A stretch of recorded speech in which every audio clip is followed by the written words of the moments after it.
Are you getting this recorded?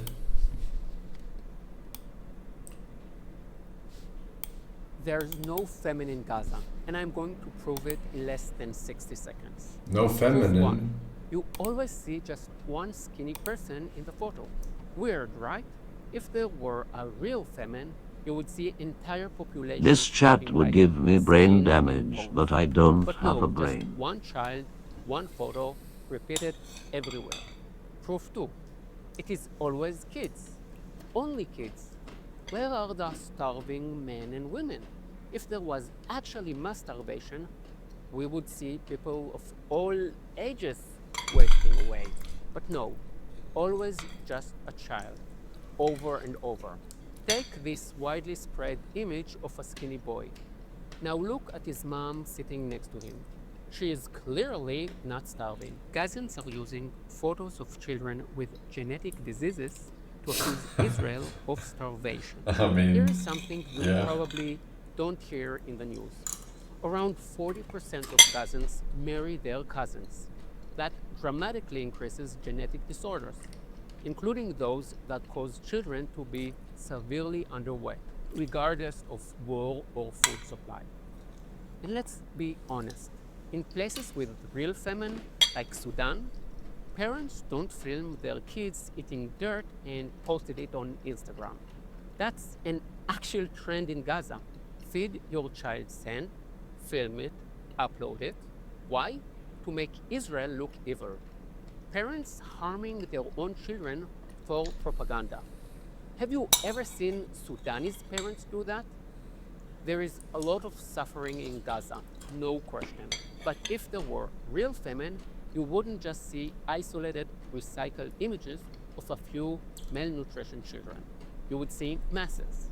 Now, before we go on, let's talk about the nasty title of this video. Best famine ever. Yeah, it is nasty, because there is no such thing as a good famine, obviously. There are thousands in Gaza suffering. Many are undernourished. But the fact that most of the Western media collaborates with Hamas propaganda, pushing images of sick children just to blame Israel, that's not journalism. That's insanity. And here is the bitter truth. No one really cares about starving children. If they did, the world would be sharing photos of the two worst famine zones on the planet right now, Yemen and Sudan, where people of all ages, including adults, are dying of hunger. That's real famine. But you're not seeing Sudanese or Yemenite kids on your newsfeed.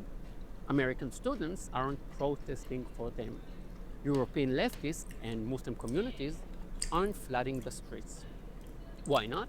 What makes Gaza children so much more media-worthy than Yemenite or Sudani children? Let's say it out loud.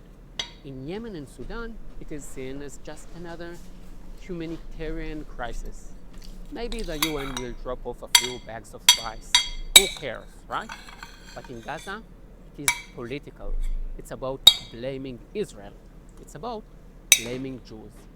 And this is the real reason the Muslim communities and the left are protesting. And by the way, I already proved this in my last video. Gazans accounts have literally used photos of starving Yemenite children, claiming they were taken in Gaza. They are not just lying, they are stealing other people's suffering to gain political sympathy. So maybe you're seeing starving children, but they weren't even from Gaza. And if you got a different explanation, feel free to comment. Maybe you have You got a different explanation, chat?